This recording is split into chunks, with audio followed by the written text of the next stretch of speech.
Welcome to Heartglow CEO, where high achievers evolve into purpose-driven powerhouses.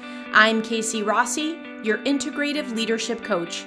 Join us to break free from people-pleasing and burnout, exploring mindset, embodiment, and soul alignment.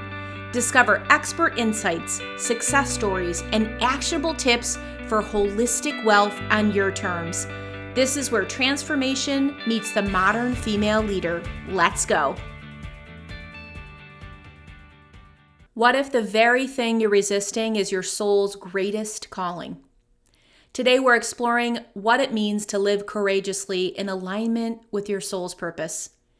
If you felt a persistent nudge to step into something different, this episode will help you shed fear and embrace your next level with intention. Similar to the hero's journey, which I did a complete episode on and will link it in the show notes, one of the first steps in change is recognizing the call. Here are a couple of signs you're ready for change. Number 1, restlessness despite success. Have you felt this? I have. Despite having a full client roster in years past, when it was heavy on mental work, implementation work for others, and to-do lists, I was restless. I knew that I was meant to have more of an impact, meant to help others transform, not just outsource my brain and do the busy work. What about you? Number 2, repeating themes or synchronicities.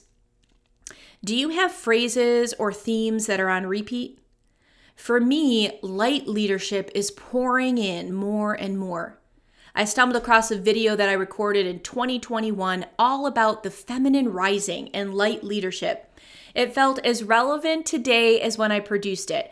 I had the same full passion for the subject. Think for a minute. Do you have a reoccurring idea, thought, or phrase that keeps circling around and then back around again? Pay attention to that. And lastly, the third sign that you're ready for change is a deep inner knowing that you have more to give when you're really honest with yourself. Do you think that you have more to give? I met with a friend the other day and she shared that she knows that she is not working at full capacity, that in reality, she's been coasting at about 80% of her ability. I felt this way before, have you? When you hear the call, there is a braveness that is asking to be seen and heard. Coasting no longer becomes tolerable. So here's an action step that I invite you to take. Pop out your journal and write this question up at the top.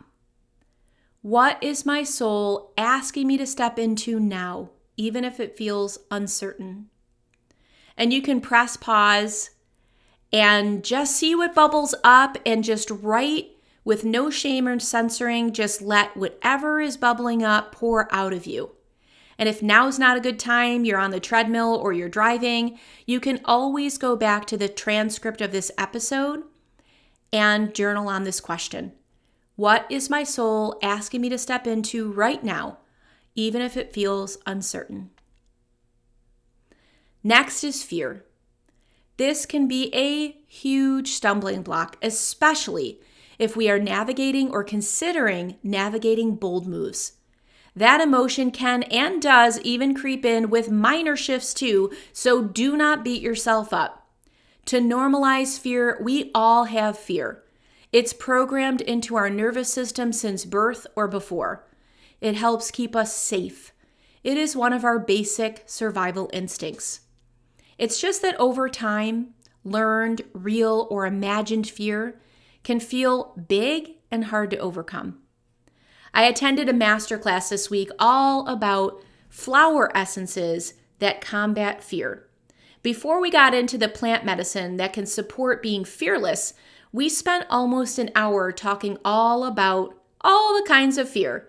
And let me tell you, it was overwhelming just reviewing the list. Everything from fear of being alone to fear of having someone hear you pee. I experienced a surge of compassion as I allowed myself to pause and examine my own fears.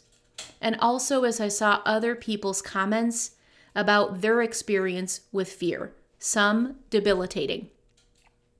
Let's look at a couple of ways to navigate fear with grace. The very first one is reframing fear. And you, my dear listener, know the power of mindset. Reframing fear will help immensely. If you look at fear as a stop sign, then it's going to be a natural reaction to freeze or to flee because it's like it's halting you.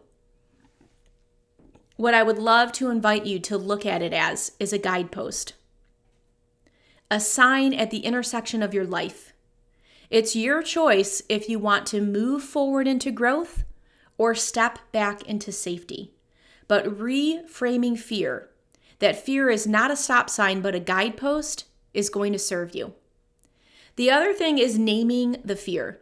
Identify what scares you and the worst case scenario. And a lot of times this may feel like the monster under the bed, like we just don't want to look. We just want to cover our eyes and be in denial because there is this fear that if we look, it may even be bigger and badder that we possibly are even afraid of. And we know that that's not true. So a pro tip when you are identifying what scares you in the worst case scenario is to keep asking, what is the worst case scenario about that? And when you have an answer, ask again. And what is the worst case scenario about that? Because this helps you whiz past surface answers and get to the real root of the fear. So don't be afraid to continue to peel back the layers. Continue to peel back the layers. Like it may be, for an example, your initial fear might be, I don't want to be in the spotlight. Okay, well, what's the worst case scenario about being in the spotlight? Well, if I'm in the spotlight, then I will look egotistical. Okay, what's the worst case scenario about looking egotistical? Well, if I look egotistical, then no one's going to want to be around me. Okay, then what's the worst case scenario about no one wanting to be around you? Well, I'll be afraid of being alone. So you can kind of see, that's just like one example off the top of my head, that when you continue to peel back the layers, you have this clarity, and clarity is power. And when you know the root, you are better able to acknowledge it and dissolve it. So don't be afraid of going deep because that is where transformation lies. For my high-achieving visionary leaders, an effective tool is to reverse visualize. It seems counterintuitive, but when impact and service are parts of your mission, this technique works. So, picture life 5 years from now if you don't answer the call. Again, best to put me on pause or go back to the episode's transcript when you're curled up on your favorite chair with journal in hand. But don't just let this be mind candy. I really invite you to get the kinesthetic quality of using pen to paper and taking more than 30 seconds to really visualize and write down and journal. What would life look like in 5 years if you don't answer the call? If you're just working at 80% or less capacity? If you just continue to choose to coast and let fear be a stop sign? Okay, now that you've got some data from the invitations and journal prompts, you should be armed to know what your soul is calling you to do and what the future might look like if you ignore the call. Next, it's about crafting a bold action plan. Step 1, clarify your vision. Define what different looks like. This is really important because I think oftentimes when we're ready to pivot, it feels like we have to do this complete 180. It's happened to me too, where it's just like, oh my gosh, I'm unsatisfied. Maybe now I should go be, and it's like this completely different thing. But when I take a pause and I take a breath and I get perspective and I'm like, okay, calm down. What is it that you really want to change? Oftentimes it's just a couple degrees. It's just a couple degrees of a shift. So maybe you're a health coach now and you'd like to specialize in supporting women in perimenopause. Same field, just with a narrowed niche. Or maybe it is a hard right in a completely different lane, say from a corporate executive to a creative artist. Both are welcome. Just drill down to clarify how you want your future to look. Step 2, Micro brave steps. Identify one small, fearless action you can take today. Just one, and it doesn't have to be huge. Think micro action. Step 3, soul-aligned support. Surround yourself with high vibrational allies, mentors, or a coach who holds you to your highest potential. This step is often overlooked, but we were not meant to go on this journey alone. People not only need people, but transformation requires direction and accountability. If you're experiencing a tap on the shoulder to act and want help, reach out to me. Helping soul-driven humans achieve greatness is my absolute jam. All right, take a deep breath here. Your soul's purpose isn't waiting, it's calling. You have everything you need within you to rise, trust, and act.